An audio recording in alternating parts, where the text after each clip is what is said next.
Everybody rejuvenated, weekend off, back to work Monday, putting on the pads. Alex Barth putting on the pads today, heading to Foxborough for Patriots training camp day 5. And again, we've spent 4 days basically, Alex, the entire run of this saying, well, nothing matters until they put on the pads. Nothing matters when you put on the pads. And, almost every observation is couched with some caveat or built-in excuse of like, well, it really is this and it really is that. And you're really not going to learn much until you put on the pads. So they did put on the pads.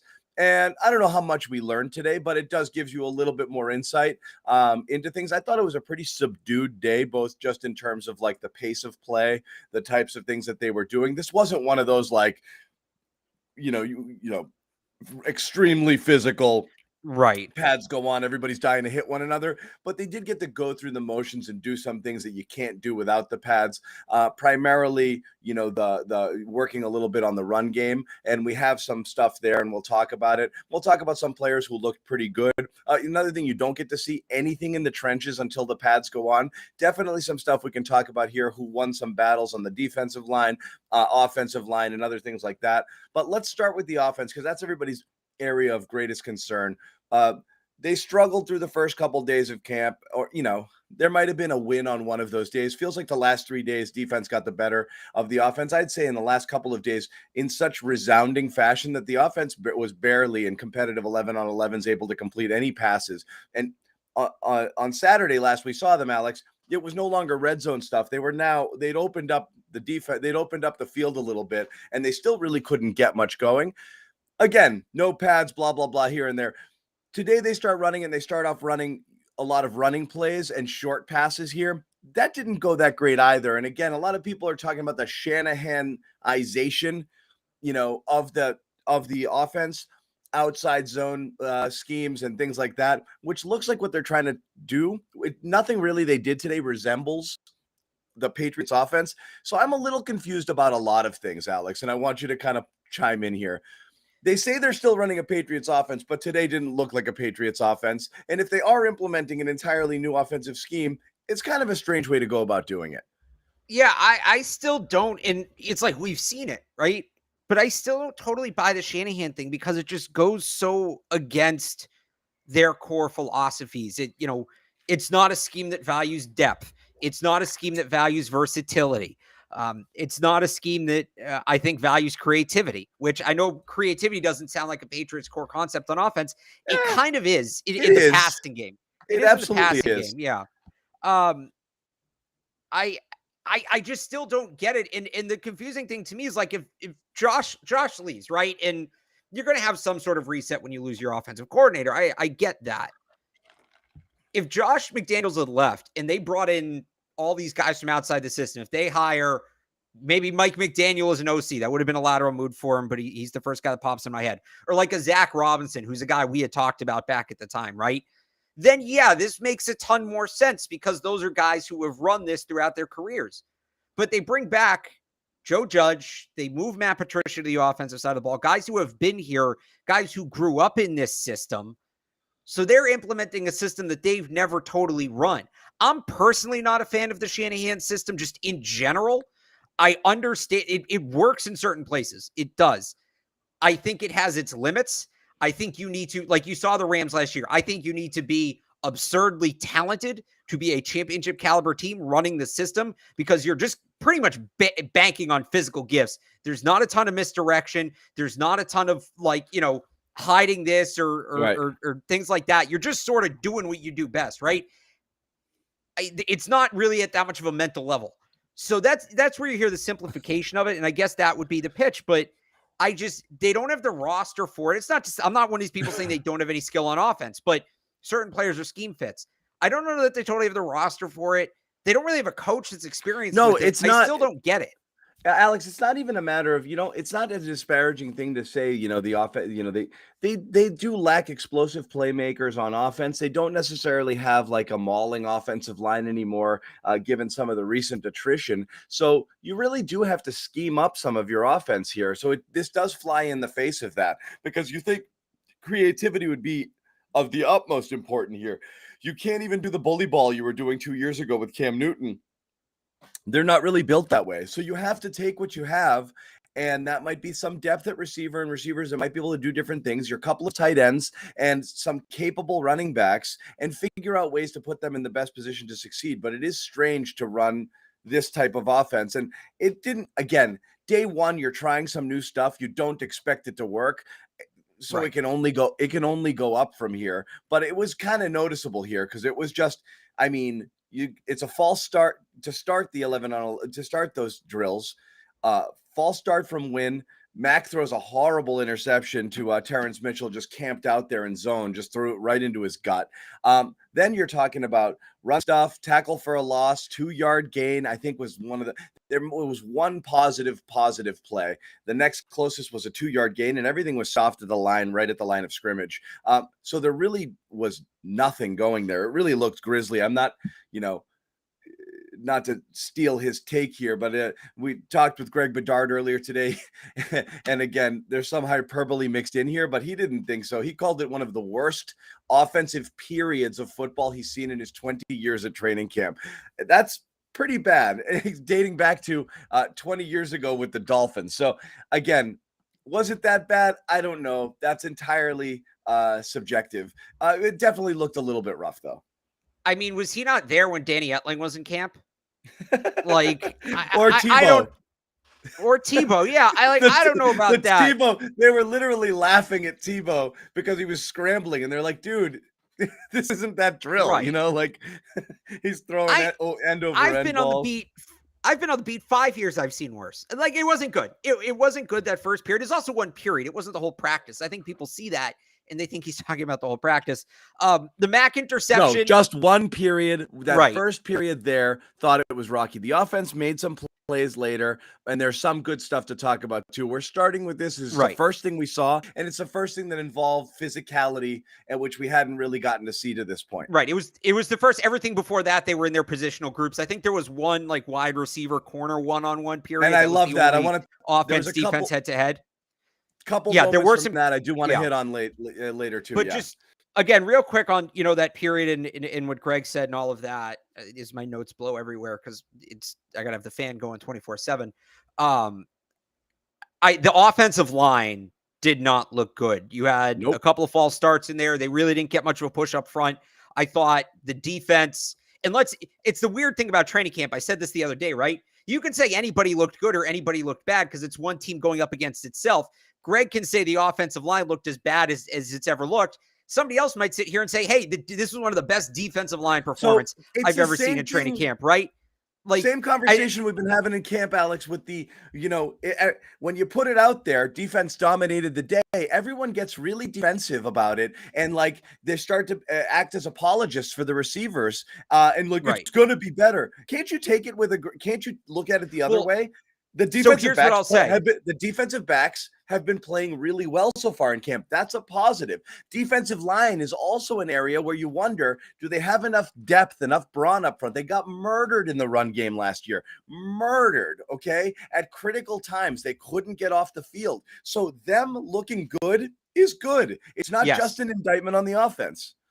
And it wasn't just the guys you would expect to look good that looked good. And I mean, they did. Barmore, I thought, was the best player in the trenches today. And Godshaw was good today.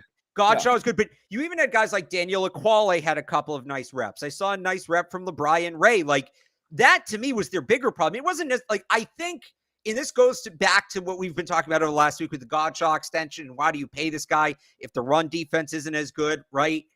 I think they had guys at the top of the depth chart who can play, but defensive line's a rotational position. Guys really aren't cracking 70% usage rate. It's when Godshaw had to come off the field. It's when Barmore had to come off the field.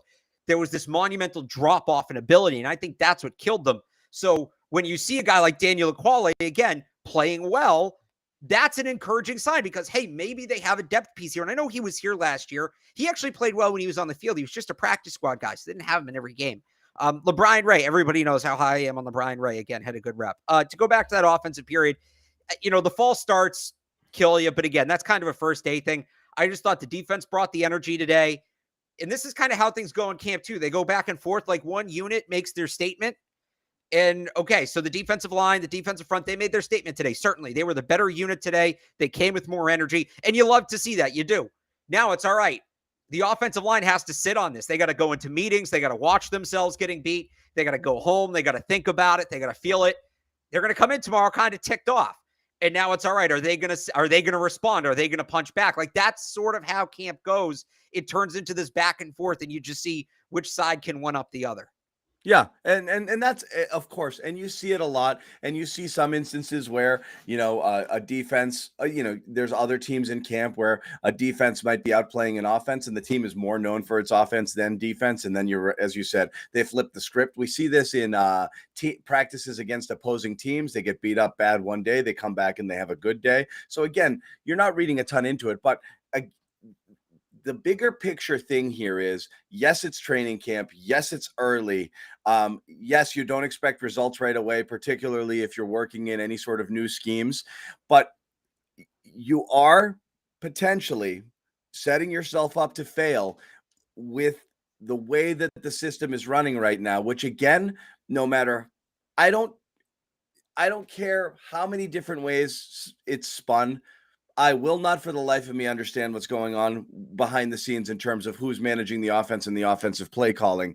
And whether or not that's an issue, and again, it's extremely early to say that, it's going to be the scapegoat for this team if things go south or the offense really starts slowly. You're putting yourself in a position, again, we talked about this the other day, Alex, you're saying, well, Belichick's saying it's on me and not these guys, but everyone's going to be pointing at Belichick's decision to hand the reins potentially to Patricia, to create an environment where people don't really know what's going on. The assistants talked today, and naturally Matt Patricia, this is one of the things he was asked about. Here's what he had to say about what's going on behind the scenes with the offensive play calling.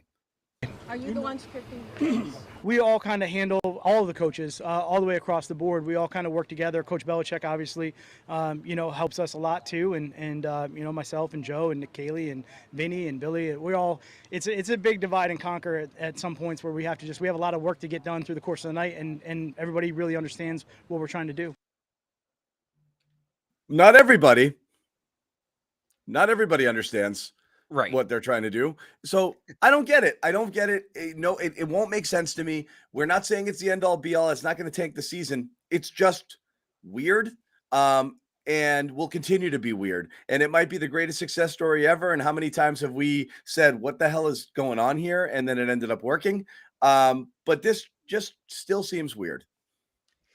Well, it's funny. Like, it seems weird until you remember they've been doing this on defense for 4 or 5 years now. Yeah. And some of that's just the fantasy football occasion of the game. And people don't really think about defense anymore. It's just something that's there to kill their best fantasy receiver or best fantasy running back or whatever. Yes and no, though, Alex. Last year it was, Bill was really actively involved. And I think, one of the vibes behind the scenes is when he took a step back, things got a little bit chaotic and there was a little bit of questioning. Again, this is what's been talked about behind the scenes. There was some questioning about, who am I listening to here? This guy or this guy? I'm listening to one guy in practice and one guy in the game, and different people are whispering in my ear and telling me to do this thing.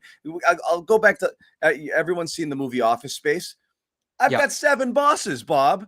You can't have 7 bosses because you can't do one thing, have somebody tell you should be doing something different, take 5 steps to your left and find out that somebody else comes over and says, actually, you should be doing this, and be like, well, which one of you is the final say here? Who am I listening to here? It's a lot of voices is not great. I mean, you have to be in lockstep and everybody's got to be delivering the same exact message if you're going to have multiple people in your ear telling you what you're supposed to be doing. Yeah, no, I mean, that's a fair point. Again, I think it's probably clearer behind the scenes than it is to us, but it does. I mean, there was some of that last offseason. You're absolutely right, or last season. You're absolutely right. Where it's, well, what exactly is going on there? It did look disjointed at times. Remember, they had all those too many men on the field penalties, and they had to burn those timeouts. They couldn't figure out their personnel. It's stuff like that concerns me, right? So I guess we'll see. It is weird. It is weird at the end of the day, though. It's weird. So, and I guess my point is, what I said at the beginning, let me rephrase that. When I said it's weird until you remember they've been doing it on defense, it's weird on defense too. I guess the phrase, it's people are acting like it's unexpected, like it's unheard of, right? Well, it's not, because they've been doing it for 5 years. It's still weird, but it's not. People are acting like this came out of nowhere, like this is some massive groundbreaking territory. They've done this on offense in the past. And they've done it on defense, up until now for the last 5 consecutive years. Yeah, they have. And again, while they haven't last year was the first year, really, like I said, is you had in the past not naming coordinators, but it being very obvious who they were. It's like you have to graduate to that title in Bill Belichick's world, but it was clear. I mean, McDaniels didn't I get think it the was a gig couple for a long years. time.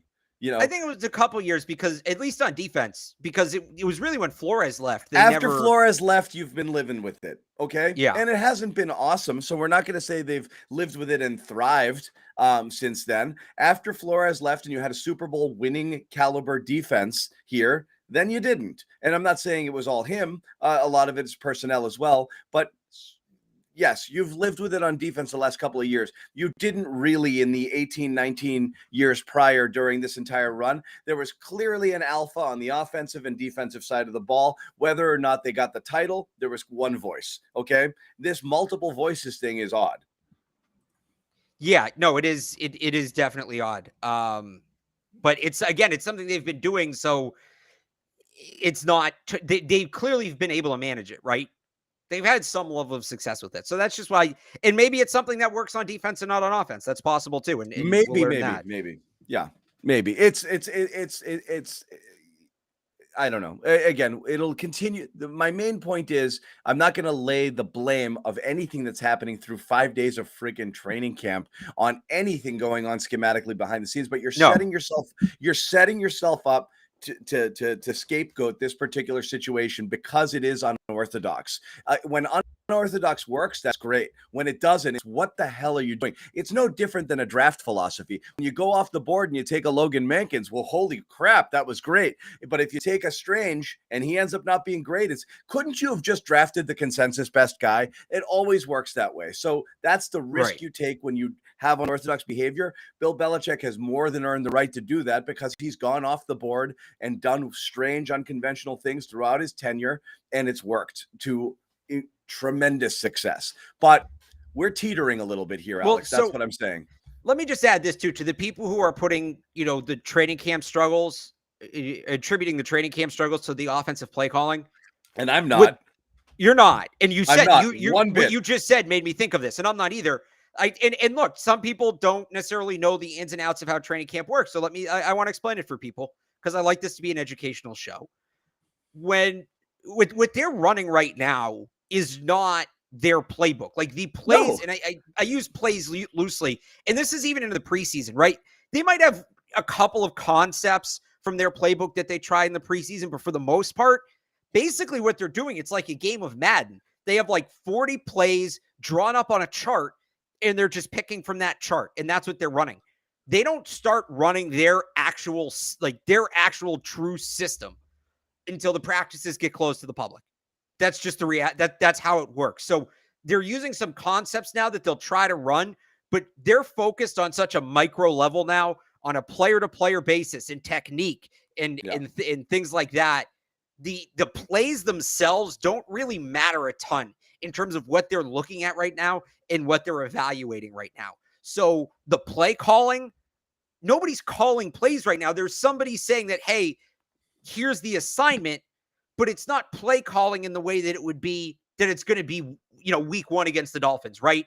It's two completely different things. So you can be concerned about the play calling setup. That's totally fair. I'm a little concerned about it, but it doesn't make any sense to say what's happening in the camp offense is struggling in camp. So the play calling situation's a mess. The two aren't related. If the offense is struggling, if for anything, just simply it's a lot of one-on-one sort of stuff you're seeing at camp, and they're just losing. Each guy is just, the defense is getting better of their one-on-one matchups mainly, and that's mainly what we're seeing here in terms of offensive struggles. It's not system, it's not communication. You had one MAC communication issue in practice where he and Jacoby got their signals crossed. That was his first pick. Everything else has been that guy's covered, incomplete.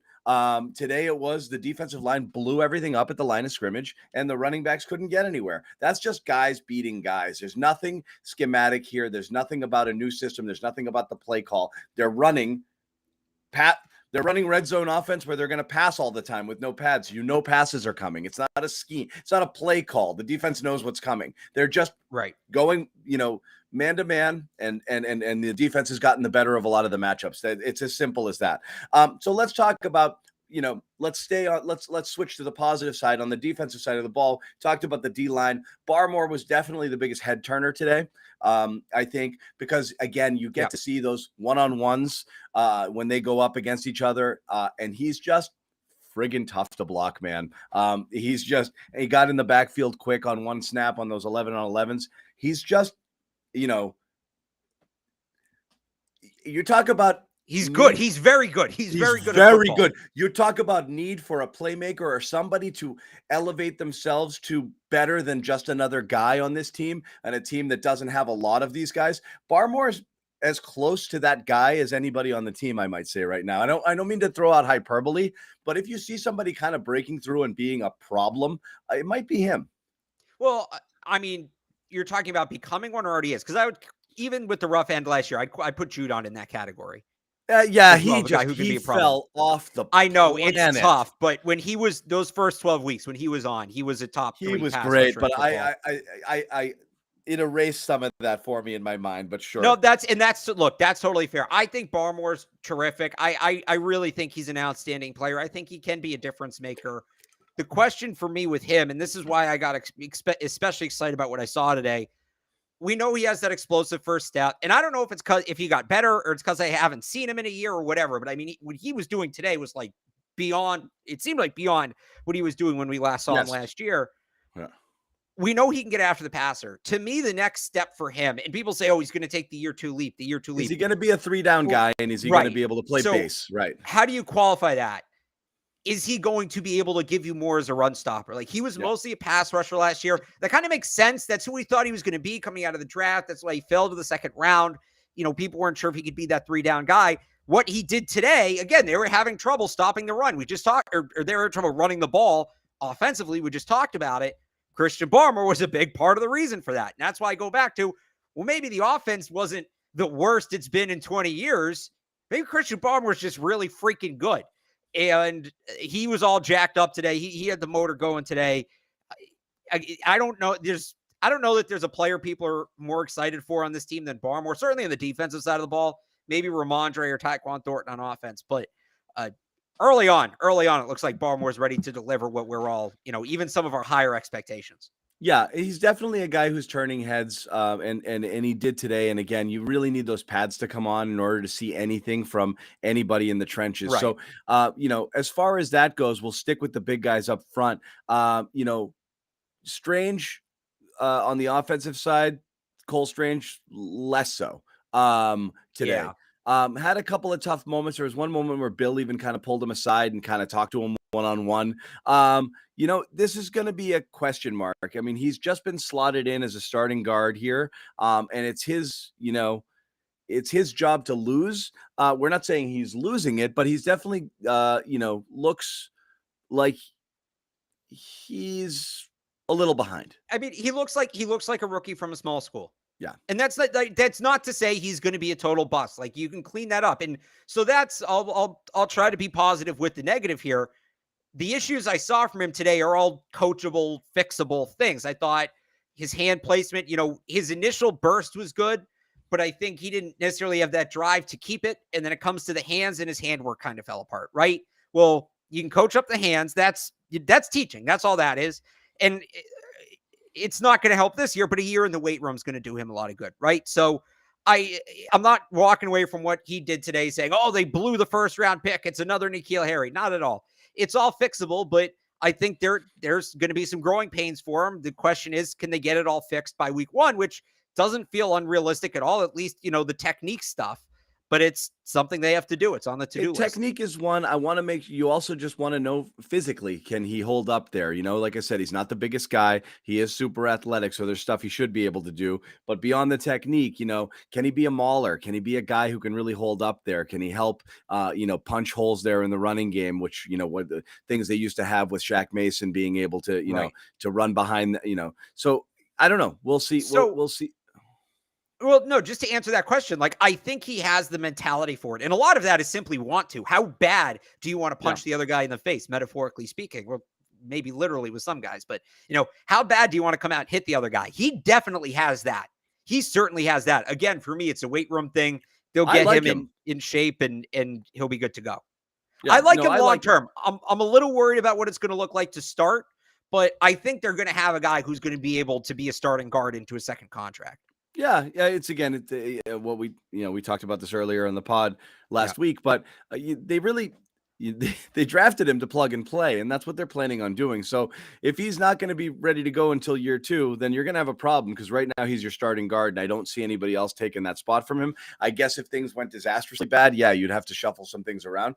Other movement on the offensive line, Isaiah Wynn actually held up pretty well today playing right tackle. He talked to the media after the game. This is a guy we've talked about as, like, I don't know, is he moving on out? Is he a possible late camp cut to save a buck or two? He looked pretty good today. He also repped in a little bit left tackle, and I think for sure if Trent Brown were to go down, Wynn would slot back over to left, and you'd put somebody else over on the right side. So he's probably right now. I don't know that the camp competition is over in terms of who your starting left tackle is going to be. I would also say Trent Brown looks like he wants to be anywhere else but on a football field at this moment. That's okay. That's the veteran privilege you get sometimes. Some of those bigger guys, they might not be giving it their all early in camp. It doesn't matter as long as you show up on Sundays. He might be kind of operating under that assumption, but he ran a lap or two today as well. So ran a lap. Yeah, but I was gonna say, yeah. But like I said, he looks like one of those guys who, like, is better off suited not signing until like August and then just coming in for a week or two of conditioning and playing. So camp may not be for him any longer. I'm not necessarily concerned, but he doesn't look like he loves it, right? Like he's loving football at the moment. So I mean, it is valuable to have Wynn looking okay. So that's good. I'm not trying to kill Trent Brown. It's just funny to me. No, yeah. It's funny because I shot him coming in today, and I was like, "Oh my god," I remember him being like that in 2018 too, and obviously he went on and had a great. That's who he is, and he was awesome that year. Right. Yeah. So I'm not worried about that. With him, it's health more than anything. When it comes to Wynn, he has repped a little bit at left tackle. That's mostly been with the second unit. I think that because, like you just said, Brown has the health issues, right? I think they're preparing if Trent Brown gets hurt, Isaiah Wynn's going to have to go back to left tackle. My biggest issue with Isaiah Wynn right now is, and I mean, he spoke after practice, and people are still asking him about the move to right tackle, and he just doesn't want to talk about it. And like, I get that. I get him not wanting to talk about it. I wouldn't expect him to talk about it. I'm not knocking him for not talking about it. But this is a guy who's in a contract year, just got moved to a devalued position. I mean, you average out the top 10 contracts. I'm not saying Isaiah Wynn would be the top 10 highest paid left tackle or right tackle in football on the open market, but just when you look at the money, you average out the top 10 contracts at both positions. At left tackle, it's like $6 million more per year that left tackles make than right tackles. I could see him being kind of ticked. And it's, how engaged is he? How locked in is he? That's my question with him right now. Yep. Some people in the chat asking earlier, and I did want to bring it up. Will we take questions on this pod? Absolutely. Anything I see here, you can fire them off as you go, and we can absolutely jump in there and answer some of them and put them up there. So if you don't bombard us all at once, but absolutely throw your questions in there. We'll try to get to some as well as we kind of rifle through our observations from the day. Switching to, I mean, tons of emphasis always. We're going to keep looking at the receivers and how they're doing, especially after having, losing a couple of days to end camp last week. There were moments, we mentioned Tyquan Thornton. I love seeing the one-on-ones that they're going there. It really is just you and a guy in the entire field and go. Yeah. Mike Giardi, when he was on with us, Alex, on day 2, mentioned, I'd like to see Jawan Williams maybe line up against Thornton. No, that was me. That was me. Oh, that was you? On Friday, and you gave me crap for it. Yeah, I wanted to bring this up. My bad. I thought it was Giardi, but it was take the biggest, toughest guy you have, put him up against Thornton, and smack him in the mouth, because ultimately what he needs to do more than anything is get off that line. Yeah. He's got to beat that. So what Jawan Williams does after that matters less than what he does right at the line of scrimmage, because he's bigger. And you know what? He has enough speed to be able to keep up there. So he had 2 reps in one-on-ones, and that's really all we had to go by with Thornton. But the first one, Williams got him, jammed him a little bit, knocked him off his route. He recovered really well and bounced it outside and took off down the sideline, had a step or so, made a really nice sliding catch that was contested with Williams in the area. Really good job. I've seen, it feels like everything that's gone Thornton's way that's catchable, he's hauled it in. That's a really positive sign from him. And then the second one, Williams didn't get a hand on him. He just got off the line quick, beat him on a little quick slant over the middle. And so that was nice. So those were his 2 reps there. It's nice to see him doing stuff like that. Well, I think it's funny. That to me is what his game's going to be, at least early on in New England. It's either going to be win clean off the line underneath, or don't get jammed, or even if he gets jammed, like just recover and go, right? Recover and go. Right. You've always got you've got the speed all day. So that's going to be there. You can recover because of your speed. Not everybody can. Some people get knocked off the route and it's over. He can still run. Yeah, no, I think that first rep was so important because that's a lot of what they're going to ask him to do. And yeah, again, like I said, just take, and maybe it says more about the Patriots corners, but take the biggest, strongest corner you got. And physically, that's Jawan Williams. You know, they don't have Steph Gilmore around anymore. Hit him in the face and see how he reacts. And that's exactly what he did. He made up for it. He got upfield. He ended up getting about a step on Jawan Williams. It was a great ball from Mac, too. Let's give Mac some credit. Beautiful. And it's one of those, I always get yelled at when I do this, when I say like, oh, the receiver made a great adjustment for the ball. Oh, so you're saying a quarterback sucks? No, you can have a great throw and a great catch. There's an entire concept predicated on it called the back shoulder fade. Look it up sometime. But yeah, no, I thought Mac put the ball where it had to be. He trusted it. It's one of those chemistry throws again. I talked about this last week, right? Where it's really impressive how much Mac is on the same page with some of these guys. He knew exactly where to put it. Thornton knew exactly where it was going to be. Used all 6'2" to go out in front of himself and get it. That was an excellent play. And that really, to me, was a snapshot of how are they going to use Tyquan Thornton this year? Those 2 plays. I thought that was a great view of what his role should be on this team for his rookie year. Yeah, and it's great. It's really these little moments that you're looking for a lot of times in camp, and that's it. That's exactly it. You want to see that. He passed both of those tests with I'm not going to say flying colors, but those were good efforts there from him, and you really like to see it. Speaking of the back shoulder, Devontae again made a nice back shoulder play on Malcolm Butler early, and then probably had the best play of the day on a deep 40-yard completion from Mac Jones. Again, Butler in coverage. He chased him down, shoestring tackle to avoid the touchdown. But again, Parker continues to look the part so far. And definitely has been the most consistent guy making plays each day through each of the 5 days that we've seen him so far. You did mention you did want to talk a little bit about Butler. Yeah, so he had that play early, but that back corner fade to Parker has been unstoppable all camp until Malcolm Butler twice broke it up. And one of them stood out to me because when Malcolm Butler was here the first time and was playing at like the high level when he was here, right? Like 2015, 16, one of his best traits, I thought, and this really stood out. If you want an example, do you remember that game in Pittsburgh where he just erased Antonio Brown? Yeah. Do you remember that? Yeah. Something Malcolm Butler was excellent at in his prime. He'll get beat sometimes, like in terms of separation, but if he's there when the ball gets there, he has a very good knack for knowing exactly when to jump, how high to jump, to get to the apex of the ball, and has strong enough hands to knock that ball out. Like he can beat a receiver to the football at a high level when he's on. He very did that physical for a guy his size. He's very physical, but his timing of using that physicality also stands out. So he made a play like that today to break up that pass to Parker. And the reason I want to go into detail on this is when a guy steps away from the game for a year and comes back, you kind of look for that, where are the traits that he could lean on in the past? Are those still there? I think that's something that was Malcolm Butler's bread and butter in the past. I think that's something that he did very well, that he could rely on to help do his job well. So to see he still has that in his bag, that's a really encouraging sign when you're talking about, well, what exactly can he give them at 32 years old after a year in retirement? Yeah, and I freaking love you talk about everyone's got their binkies, everyone's got their guys. I am such a Malcolm Butler guy, and have been since, obviously, back then in his first stint. I love him. I love where he came from. I love the story. Obviously, I think it's the single greatest play in the history of championship sports that he made. He doesn't get enough credit because we spend too much time talking about why Pete Carroll didn't run the ball. But beyond that, like, he was always competitive. It's still such a strange thing to me how things ended with Butler here. And it just drives me nuts that we'll never friggin' have any idea exactly what the story is there.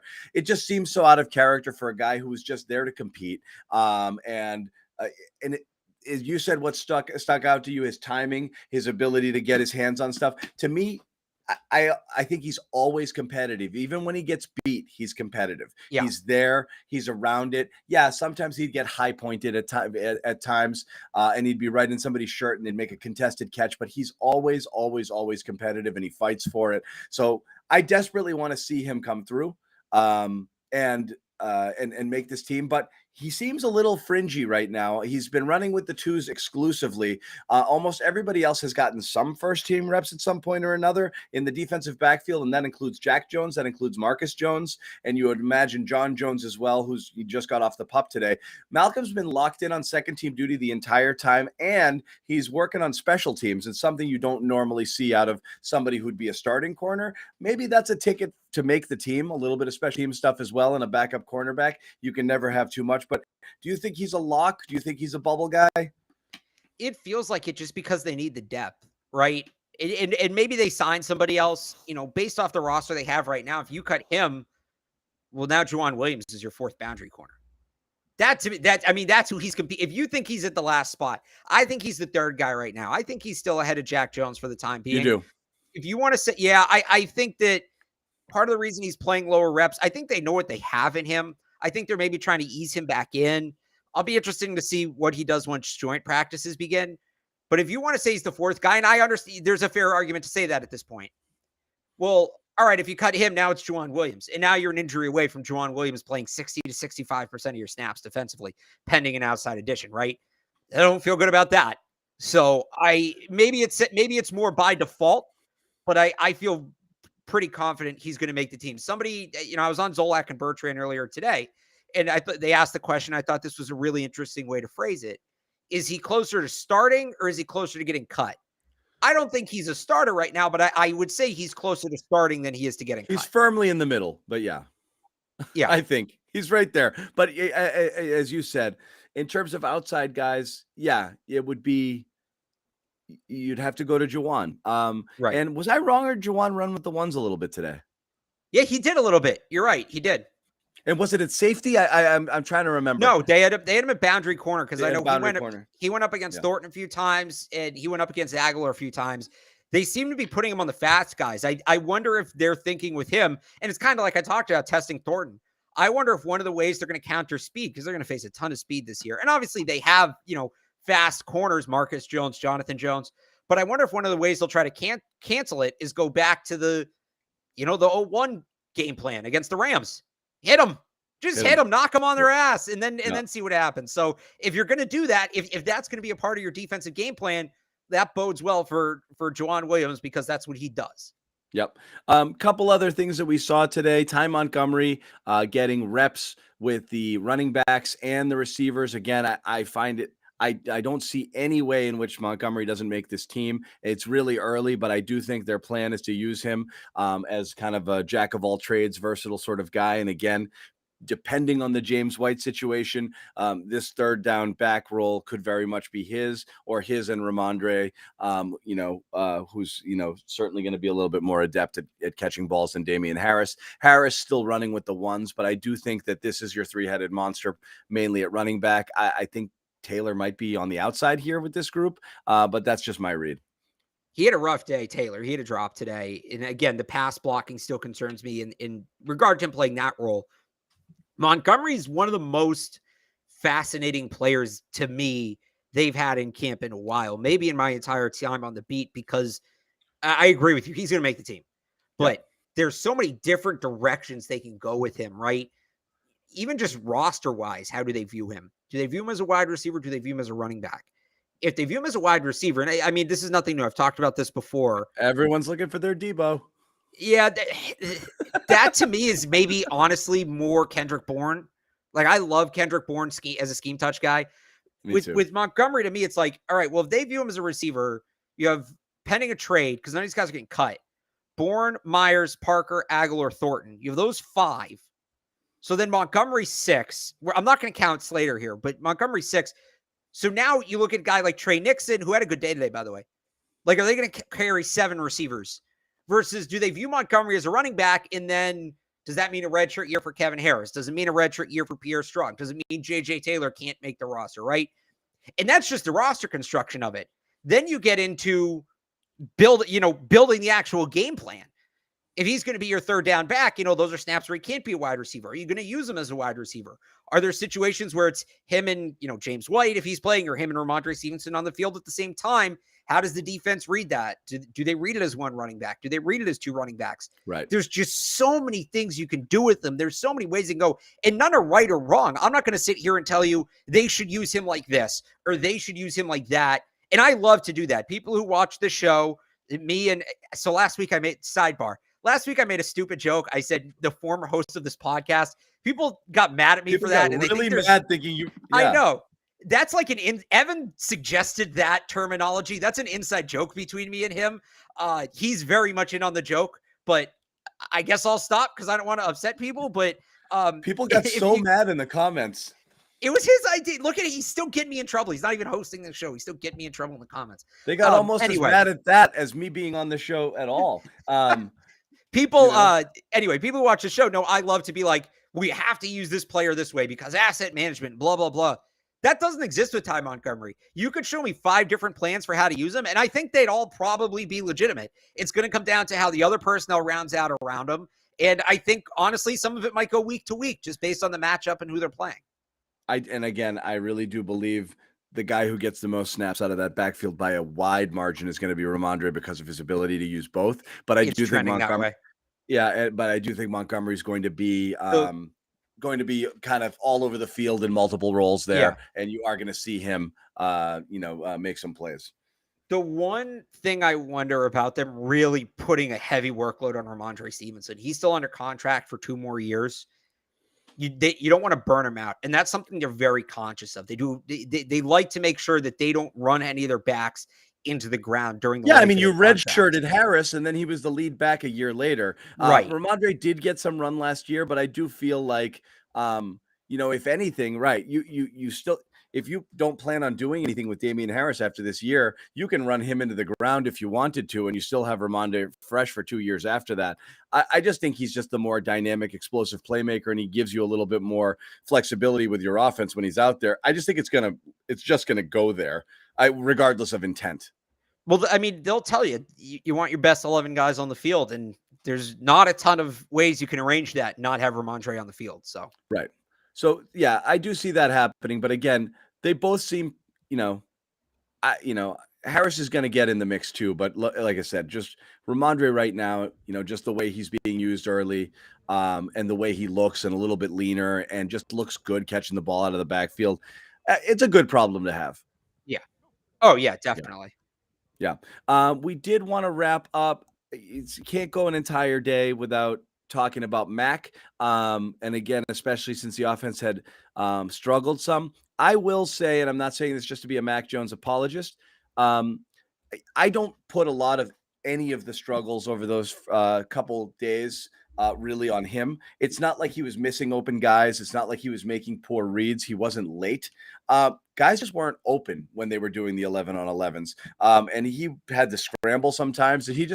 There was really nobody there. He made some throws where it was those put it where only the receiver can get it sort of throws, because that was the best that he had to go with. He only threw that one pick. So I don't think he was bad even in those days, but you do want to see them make some plays today. Today was a bit of a settled down day, even though it was far from perfect. Well, my big takeaway with that, there were times last year, and look, he's played a full NFL season since then. So using last year's training camp as a baseline is a little, it's not perfect, but I do think this is a point worth making. Mac's MO last year was he played great in camp. His MO last year in camp, he would be great until he made his first mistake, and then he would like And shut then down, right? head And case, then yeah. he was kind of done. He threw a pick to end the last practice, which was on Saturday. They were off yesterday. He threw a pick to end Saturday, comes out today, throws a pick on the first pass. And then after that, I thought he was really good. He was, 10 of 14. He was throwing the ball down the field more, testing some windows. So, again, there's a whole season of football in between the two. So it's not a perfect way to show like linear growth, but that was good to see that he kind of made that mistake. He put it past him and he kept going. That's maturity. That's what you want to see. That's part of the year 2 growth for a quarterback. So that, aside from, and then he played well after the pick. That's obviously good, but just the order everything went, I thought it was notable given the way his camp went last year. Yeah, and that is good. And we talked about this earlier in the week. He gets really worked up, and that was something that we didn't know when they drafted him as much, like how Right. into his head and almost like you got to pull him back to rescue him from himself he gets when things don't go his way. And again, when you're playing at Alabama and you've got the receivers that he had and a 75 completion percentage, there weren't a lot of moments where he felt that way in college. Yeah. You just didn't see it. So then you come here and it's a little bit of a different ballgame. I think it was surprising. It's like, oh, wow, I didn't know that about you. So, interesting for sure. But again, Day 5, we're back on Tuesday. We'll have a lot more stuff, and we'll keep doing these pods every day to update you with, the latest, goings on. Are we padded again? I believe so. Yeah, I think it's through the week, and then Fridays the in stadium will probably be a walkthrough or scrimmage or something. Yeah. So next few days are going to be fun in terms of you're going to see some real competition. And there'll be a lot more to talk about than we've had over the first few days. So make sure you tune back in here around this time each day. Alex Barth, of course, working for 98.5 The Sports Hub, has a busy slate. He's popping on the radio. He's writing, obviously, for 98.5 there as their number one Pats go-to guy. So make sure you check out all of his stuff over there. You can listen to his podcast as well. He had Andrew Callahan from the Boston Herald, Andrew Callahan, and the Pats Interference podcast, which can also be found here on the CLNS Media Network. And I hope came up some cross promotional. Yeah. There was. Yeah. I Excellent. didn't know he's not allowed to mention Ramondre Stevenson on his show. Apparently that's a thing. I thought that was funny. He said he talks about him too much, so he made a rule. He made a rule he can't talk about him for a little bit. I got it. It's a diet. If you want Andrew Callahan talking about Patriots, Pat's interference, but if you want him talking about Ramondre Stevenson, the only place you can get that, the Sports Hub Patriots podcast, 98.5 thesportshub.com. Yeah. So check that out. Check out Callahan. He'll be potting again a couple times this week with his observations on Pat's interference. You get all of that terrific content here on our Patriots YouTube channel, Patriots Press Pass. So subscribe. Tell everybody about it. Same thing, Greg Bedard. He's got a podcast dropping later today as well. His observations, quick hit observations are up on the site and up here on YouTube as well. So subscribe, turn on your notifications, tons of live programming, an insane amount of Patriots coverage coming your way over these days throughout training camp and obviously into the season as well. So we are here for you guys, and it's always a joy when you join us, particularly here live on a work day, hanging out, talking Pats, which is always fun. So again, for Alex Barth, I'm John Zannis. We will see you guys.